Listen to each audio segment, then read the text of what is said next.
کوئی بتا سکتا ہے پہلے آسمان کی بلندی کیا ہے؟ نہیں بتا سکتا.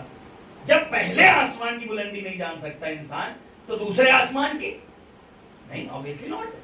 تیسرے آسمان کی نہیں. تو جو پہلے آسمان کی بلندی نہیں جان سکا وہ دوسرے آسمان کی بلندی کیا جانے؟ جو دوسرے کی نہیں بلندی جان سکا وہ تیسرے آسمان کی بلندی کیا جانے گا؟ جو تیسرے آسمان کی بلندی نہیں جان سکا، شارٹ کر رہا ہوں، وہ ساتویں آسمان کی بلندی کیا جانے گا؟ جو ساتویں آسمان کی بلندی نہیں جان سکا. رسول خدا کہاں پر ہیں؟ عرش پہ ہیں. عرش پہ کیسے ہیں؟ اپنی جوتیوں کے ساتھ ہیں. توجہ رکھیے گا، اپنی نالین کے ساتھ ہیں، مین نالین کے ہیں. جو ساتویں آسمان کی بلندی نہیں جان سکا وہ سدرۃ المنتہا کی بلندی کیا جانے گا؟ جو سدرۃ المنتہا کی بلندی نہیں جان سکا وہ حجابات کی بلندی کیا جانے گا؟ جو حجابات کی بلندی نہیں جان سکا وہ سرادقات کی بلندی کیا جانے گا؟ جو سرادقات کی بلندی نہیں جان سکا وہ دریائے انوار کی بلندی کیا جانے گا؟ جو دریائے انوار کی بلندی نہیں جان سکا وہ عرش کی بلندی کیا جانے گا؟ ارے جو عرش کی نہیں بلندی جان سکا وہ رسول کی جوتیوں کی بلندی کیا جانے گا؟ جو رسول کی جوتیوں کی بلندی نہیں جان سکا وہ رسول کے قدم کی بلندی کیا جانے گا؟ جو رسول کے قدم کی بلندی نہیں جان سکا وہ رسول کے سینے کی بلندی کیا جانے گا؟ جو رسول کے سینے کی بلندی نہیں جان سکا وہ رسول کے دوش کی بلندی کیا جانے گا؟ ارے آپ کہاں ہیں؟ جو رسول کے دوش کی بلندی نہیں جان سکا وہ اس دوش پہ لگی ہوئی مہر نبوت کی بلندی کیا جانے گا؟ جو مہر نبوت کی بلندی نہیں جان سکا وہ علی کے قدموں کی بلندی کیا جانے گا؟ صلوات پڑھے پر محمد وآل محمد. جو مہر نبوت کی بلندی نہیں جان سکا وہ پائے علی کی بلندی کیا جانے گا؟ بھائی کعبے میں رسول خدا نے مولا کائنات کو اپنے دوش پہ سوار کیا نا، کیا کہ نہیں کیا؟ جب کیا تو رسول خدا نے پوچھا علی کیسا محسوس ہو رہا ہے؟ اللہ اکبر. علی کیسا محسوس ہو رہا ہے؟ مولا کائنات نے کہا یا رسول اللہ بس یہ سمجھ لیجئے کہ اتنی بلندی پہ ہوں کہ ہاتھ بڑھاؤں تو تارے کو توڑ لوں. اتنی بلندی پہ ہوں کہ ہاتھ بڑھاؤں تو تارے کو توڑ لوں. پوری توجہ کے ساتھ سنیے گا کہ ہاتھ کو بڑھاؤں تو تارے کو توڑ لوں. بھائی پوچھنے والے نے پوچھا اپنے فکر میں کہ یا علی جب توڑ سکتے تھے تو توڑا کیوں نہیں؟ عجب نہیں میرا مولا جواب دے ارے جب میں بغیر توڑے اپنے دروازے پہ بلانے کی حیثیت رکھتا. صلوات پڑھے بھائی محمد وآل محمد. جو علی ستارے کو اپنی چوکھٹ پہ بلانے کی حیثیت رکھتا ہے اسے ستارے کو توڑنے کی کیا ضرورت ہے؟ اللہ اکبر. رسول خدا پہنچے عرش پر اور دیکھیے اللہ اکبر، ایک لطف لینے والا جملہ کہوں، اللہ نے تو رسول اللہ کو سیر کرائی تھی. سبحان الذی اسری بعبدہ، خدا نے تو اپنے بندے کو سیر کرائی تھی. کوئی مل گیا کہ رسول کو معراج ہو گئی. صلوات پڑھے پر محمد وآل محمد. نصیب والوں کے لیے باتیں ہوتی ہیں، توجہ رکھیے گا. رسول خدا پہنچے، دروازے جنت کو دیکھا. توجہ کے ساتھ سنیے، جنت کے دروازے کو دیکھا. بس میں ختم کر رہا ہوں، بہت کچھ تھا پڑھنے کے لیے، بہت جلدی جلدی کمپلیٹ کر رہا ہوں. جنت کے دروازے کو دیکھا. جنت کے دروازے پر کچھ لکھا ہوا تھا. اللہ اکبر. رسول خدا نے پڑھنا شروع کیا. پہلی سطر تھی لا الہ الا اللہ. اللہ اکبر. کائنات ہم سے پوچھتی علی ولی اللہ کہاں ہے دکھاؤ. علی ولی اللہ کہاں ہے دکھاؤ. لکھا تھا لا الہ الا اللہ، پھر لکھا تھا محمد رسول اللہ. جنت کے پہلے دروازے پہ لکھا تھا علی ولی اللہ. یہ جو کائنات ہم سے پوچھتی ہے کہ قرآن میں علی ولی اللہ دکھاؤ، ہم کہتے ہیں گھبراؤ مت، محشر میں چلنا، جنت کے دروازے پہ دکھائیں گے. لیکن تمہاری بدنصیبی ہوگی کہ تم دور سے دیکھو گے. صلوات پڑھے پر محمد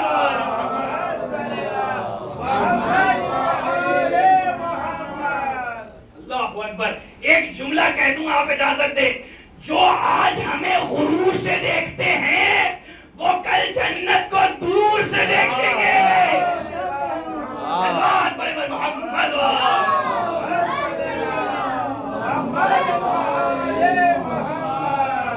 بس بتا دو. چونکہ ایک شہید کی مجلس ہے میں چند فقرے پڑھتا ہوں. جنت کے دروازے پر یہ سطریں لکھی تھی. اس کے بعد لکھا تھا کہ جو کوئی، توجہ کے ساتھ سنیے گا، جو کوئی دنیا میں چین سے جینا چاہتا ہے، سکون سے، سکون ٹینشن کا اپوزٹ ہے. جس کے ذہن میں ٹینشن ہوتی ہے اس کو سکون نہیں ہوتا. جو سکون سے جینا چاہتا ہے، جس کی خواہش یہ ہے کہ وہ سکون سے جیے، ٹینشن فری لائف ہو، اسے یہ 4 عمل کرنے چاہیے. اللہ، اسے یہ 4 عمل کرنے چاہیے. سب سے پہلا عمل کہ قناعت کرے. قناعت کرے مطلب قناعت کرے کہ خدا نے اسے جو دیا ہے اتنے میں خوش رہے. اللہ. دیکھیے آج کے دور میں یہ جو بیوقوف پاگل ہوا ہے، اس کے اندر یہ 4 صفتیں نہیں تھی. اللہ اکبر. دیکھیے توجہ رکھیے گا. ایک سوال بڑے بڑے محمد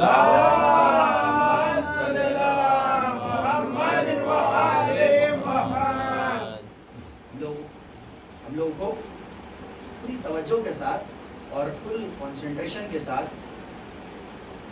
آبزرو کرنا ہے کہ کیسا دور چل رہا ہے، اس میں ہماری کیا ذمہ داری ہے. سوال قرآن پہ ہوا ہے، جواب وہ دے گا جو معلم قرآن ہے، جو قرآن کا معلم ہے، جس کے پاس قرآن کا علم ہے، قرآن کا علم دیتا ہے. توجہ ہے. ہمارے پاس تو اتنی صلاحیتیں ہیں نہیں کہ ہم اس کا جواب بے نہیں ویسے ہی دے سکیں جو ریکوائرڈ ہے. توجہ ہے. ہماری کیا رسپانسبلٹی ہے؟ توجہ کے ساتھ سنیے گا. ہماری کیا رسپانسبلٹی ہے؟ ہم کو آبزرو یہ کرنا ہے کہ کیا ہم میں کہیں ایسی عادتیں تو نہیں ہیں کہ آنے والے کل میں ہم بھی وسیم ہو جائیں. یہ توجہ کے ساتھ، میں رضوی لفظ بھی نہیں لگانا چاہتا اس کے ساتھ.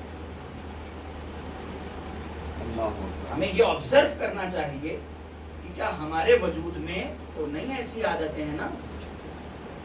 یہ دیکھیں کبھی بھی کچھ بھی ہو سکتا ہے. شیطان کسی بھی چیز سے بہکا سکتا ہے. اور یہ نہ سوچیے گا شیطان جائے گا تو ان کو بہکائے گا، ان کو بہکائے گا، ان کو بہکائے گا. بہکے ان کو کیوں بہکائے گا؟ شیطان بہکائے گا تو ان کو بہکائے گا جو صحیح راستے پر ہیں. شیطان بہکانے کی کوشش کرے گا تو علی والوں کرے گا. فالتو کام کیوں کرے گا وہ؟ جو ہے کہ نہیں ہے. اور شیطان نے کہا ہے تیرے بندوں کو میں بہکاؤں گا. جو اس کے بندے ہیں ہی نہیں، جو اس کی بندگی کرتے ہی نہیں، بیان نہیں جس طرح سے کرنی چاہیے، اس کو کیا خیر. اب توجہ کے ساتھ سنیے، یہ وہ کوالٹیز جو شخص میں نہیں پائی جاتی تھی. قناعت کرے. قناعت کرے مینس کیا؟ جتنا خدا نے دیا ہے اس پہ وہ راضی رہے، اس کا شکر گزار رہے، گھبرائے نہیں، لالچ نہ کرے. زیادہ لالچ کرے گا تو ٹینشن ہوگی. توجہ ہے. جتنا ملا ہے اس میں وہ خوش نہیں رہے گا تو ٹینشن کا شکار رہے گا. یہ کیا کرتا تھا؟ آپ نے سنا ہے نا، میں نے لنک بھی شیئر کیا تھا. اوقاف کی زمینیں اس نے بیچی ہیں، بہت ساری بیچی ہیں. بیچنے کے بعد اس کے اوپر جو سی بی آئی انکوائری بیٹھی، بہت ساری چیزیں ہوئی ہیں. تو یہ کیوں ہوا؟ کیوں اوقاف کی زمینیں بیچی؟ کیا وجہ تھی؟ وجہ یہی تھی نا کہ جو اس کو ملا تھا اس پہ اس نے قناعت نہیں کی. خیر میں ایک پرٹیکولر آدمی کو لے کر اس کی تقریر نہیں کرنا چاہتا، تو مجھے بھی زیب نہیں دے گا. لیکن غور کیجئے ہوتا کیا ہے، جب ایک پریزنٹ سچویشن کے ساتھ کسی چیز کو ریلیٹ کر دیا جائے تو اور زیادہ کلیئر کٹ وہ چیز ذہن میں پہنچتی ہے. قناعت کرنا بہت ضروری ہے. جتنا ملا ہے اس میں انسان قناعت کرے. اور ایک بار انسان اگر یہ چیز سوچ لے گا نا کہ یہ زندگی ایک سفر ہے تو بڑا آسان ہو جائے گا قناعت کرنا. جیسے آپ یہاں سے نگرم جائیں، نرساپور ایکسپریس میں ٹرین میں سوار ہوں تو آپ کو 2 بیڈ شیٹ، ایک پلو کور، ایک تولیہ، ایک کمبل ملے گا. آپ اس میں قناعت کر لیں گے بڑے آرام سے. یہ سوچیں گے اس ٹرین میں ہمیشہ تھوڑا ہی رہنا ہے، صبح میں اتر جانا ہے، رات بھر کا سفر ہے. اللہ اکبر، میں کیا عرض کر رہا ہوں.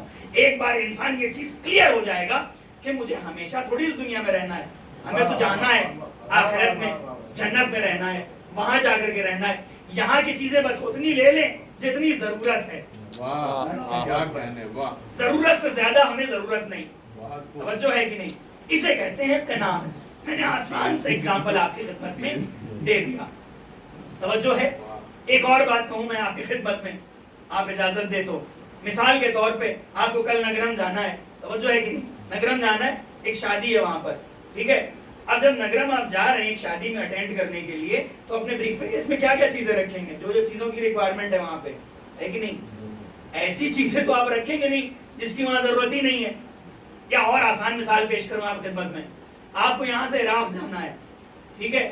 جب یہاں سے آپ کو عراق جانا ہے تو آپ پاسپورٹ لے کے جائیں گے، آدھار کارڈ تو لے کے جائیں گے نہیں، کیونکہ یہاں کا آدھار کارڈ وہاں ویلڈ ہی نہیں ہے. تو آپ پاسپورٹ لے کے جائیں گے، کرنسی وہ لے کے جائیں گے جو وہاں پہ ویلڈ ہو، یہاں کی تو لے کے نہیں جائیں گے. تو اب ہمیں بھی غور کرنا ہے کہ ہمیں اس دنیا سے وہاں وہ چیزیں لے کے جانی ہیں جو وہاں پر چینج ہو سکے، جو وہاں پر بنائی جا سکے. آسان لفظ میں کہوں تو ہمیں اس دنیا سے وہاں پہ وہ چیزیں لے کے جانی ہیں جو وہاں پہ ایکسچینج ہو سکے، جو وہاں پہ یوز ہو سکے. وہ کیا ہے؟ اعمال خیر. وہ پیسہ تو چلے گا نہیں. لوگ کہے، ایک بڑا پیارا سا شعر ہے، کرتے ہیں لوگ مال جمع کس لیے یہاں، سلتا ہے آدمی کا کفن جیب کے بغیر. کفن میں کوئی جیب ہوتی نہیں ہے، پیسہ جمع کر کے کیا کرنا. توجہ ہے کہ نہیں؟ تو یہاں سے وہ چیزیں لے کے جانا ہے جو وہاں پہ ضرورت مند ہو، مطلب ضروری ہو، جو کام آئیں. ورنہ کیا ہے کہ سفر بڑا بھاری لگنے لگے گا. اللہ اکبر. اگر آپ نگرم جا رہے ہیں، فالتو کی چیزیں آپ نے ڈھولی اپنے ساتھ، 10-10 کلو کا بٹخرا لے لیا جس کی کوئی ضرورت ہی نہیں ہے، تو آپ کو کیا لگے گا؟ سفر بڑا بھاری لگے گا. آپ سفر کا لطف نہیں لے پائیں گے. اگر سفر کا لطف لینا ہے، زندگی کا مزہ لینا ہے نا، وہ چیزیں اپنے ساتھ لے کے جائیے جو چیزوں کی ضرورت پڑے گی وہاں پر. قناعت کرے. جو چاہتا ہے، دروازے جنت پہ کیا لکھا ہے؟ لا الہ الا اللہ محمد رسول اللہ علی ولی اللہ. اس کے بعد کیا لکھا ہے؟ جو چاہتا ہے کہ ٹینشن فری لائف اس کی رہے، ایک دم سکون، پرسکون، پرامن زندگی، اسے چاہیے کہ قناعت کرے، خدا نے جو دیا ہے اس میں وہ خوش رہے. دوسری، ترک الحسد کرے. ترک الحسد مطلب کسی سے حسد اگر ہے تو اسے ترک کرے، کیونکہ حاسد جو ہوتا ہے، اور ایک اور بات ہے، حاسد کبھی سردار نہیں بنتا.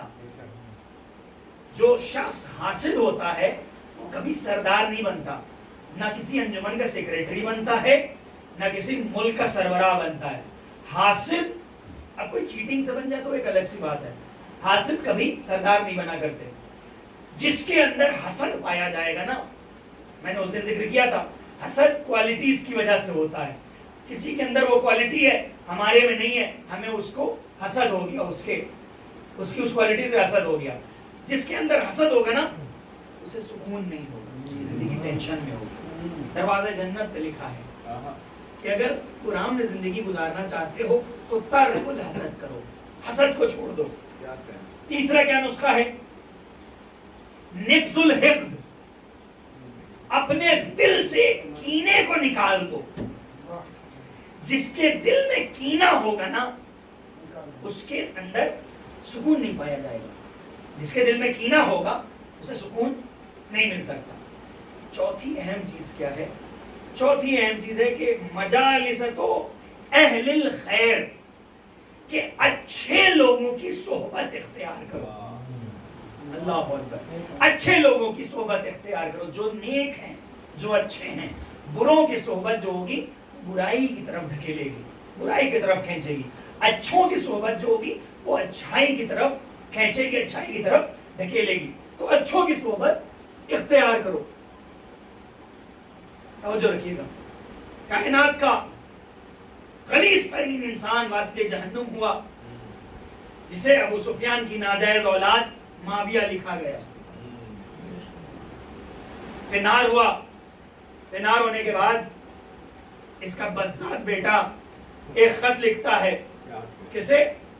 ولید ابن عتبہ ابن ابو سفیان کو، اپنے چچازاد بھائی کو، جس کو اس نے مدینے کا گورنر بنایا ہوا تھا. اس کو خط لکھتا ہے. دو خط لکھے، ایک طویل خط ہے، ایک چھوٹا سا خط ہے. جو مختصر خط ہے اس نے ڈائریکٹ لکھا. کیا لکھا؟ کہ حسین ابن علی سے بیعت لے لو. توجہ رکھیے گا، حسین ابن علی سے بیعت لے لو، اور اگر بیعت نہ کرے تو حسین کا سر قلم کر دو، مار دو، اور ان کا سر میرے سامنے پیش کرو. خدا لعنت کرے اس پر، اس کے باپ پہ اور اس کے بھی باپ پر، اور جتنے اس کی آج اولادیں پیدا ہو رہی ہیں ان سب پہ خدا لعنت کرے۔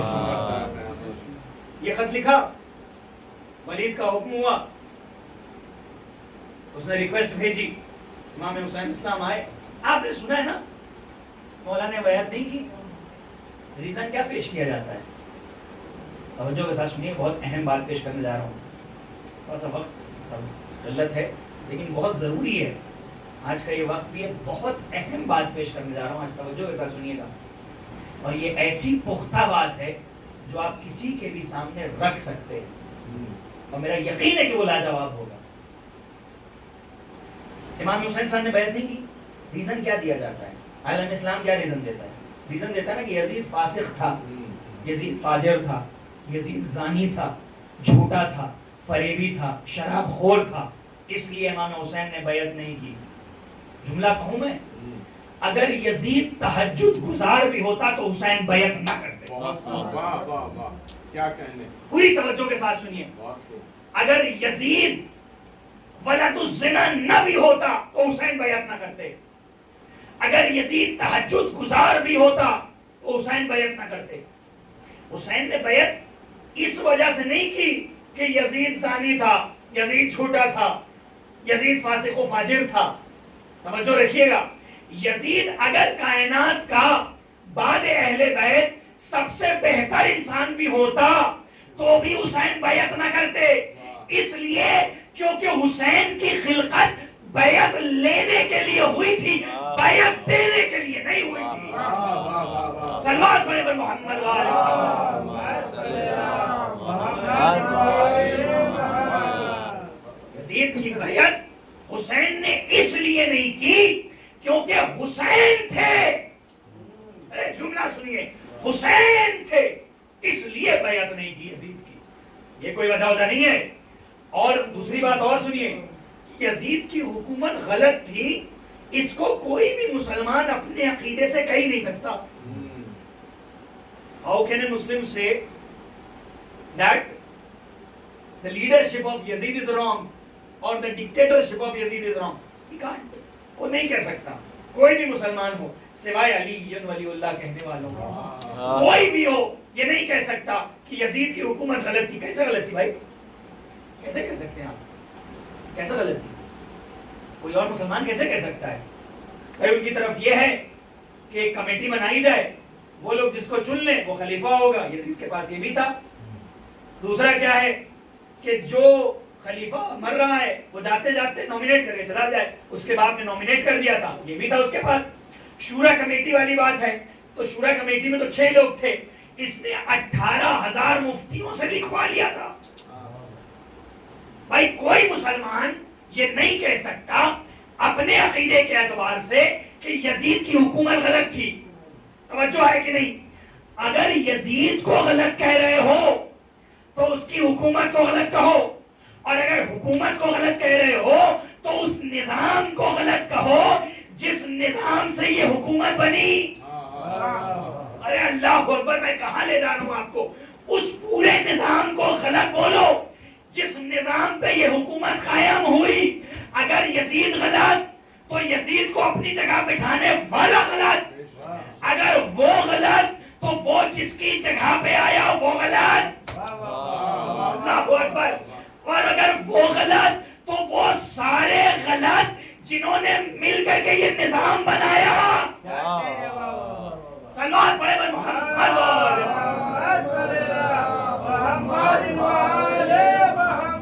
اسی لیے آپ نے سنا ہے شیعہ کبھی یہ نہیں کہتے یزید مرد آباد، شیعہ کہتے یزیدیت مرد آباد۔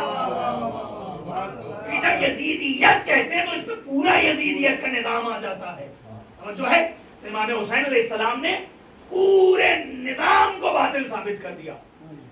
اگر کہنا ہے کہ یزید غلط تو بولو کہ معاویہ غلط، معاویہ غلط تو بولو ابو سفیان غلط، اور اگر وہ غلط تو بولو وہ سب غلط جو اس نظام کے تحت آئے تھے، اور اگر کہہ رہے حسین صحیح تو بولو حسن صحیح، حسن صحیح تو بولو علی صحیح، علی صحیح تو بولو غدیر صحیح۔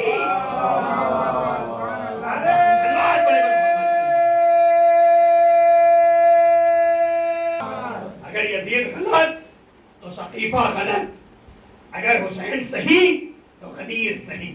اللہ اکبر. یہ نہیں ہوتا کہ آپ ایک کو لے لیں. اچھا ہوتا کیا ہے نا، جس کا پورا خاندان برا ہوتا ہے، ہر کسی کے اوپر 302 کی دفعہ لگی ہوتی ہے، تو بچنے کے لیے کیا کرتے ہیں نا، ایک کو پیش کر دیتے ہیں اور پورا فوکس لے کے آ جاتے ہیں. بس یہی ہے، ارے میں کچھ نہیں کیا، یہ اس کو بولو، جتنا بولنا ہے اس کو بولو. بس یہی ہو رہا ہے یہاں پر. سب کو بچانے کے لیے یزید کو پیش کر دیا گیا. اللہ اکبر. یہ کوئی بات نہیں ہوتی کہ صرف یزید غلط. اگر یزید غلط تو وہ سب کے سب غلط جو اس خاندان سے ہیں، چاہے وہ فکر کا خاندان ہو یا خون کا خاندان ہو. صلوات پڑھے بر محمد.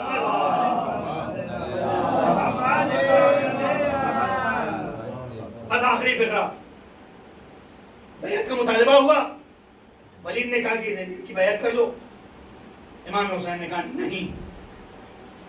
عجیب انداز سے کہا نہیں کریں گے. حسین کی ایک نہیں یزید کے بیعت کے مطالبے کے اوپر بھاری پڑی. ایک نہیں. حسین نے کہا نہیں. حسین واپس آئے. ایک نہیں 18 بنی ہاشم میں بدلی. سب نے کہا نہیں، ہم بیعت نہیں کریں گے. حسین گھر میں آئے. وہ ایک نہیں جو 18 میں بدلی تھی، وہ تمام تر اہل بیت میں بدلی.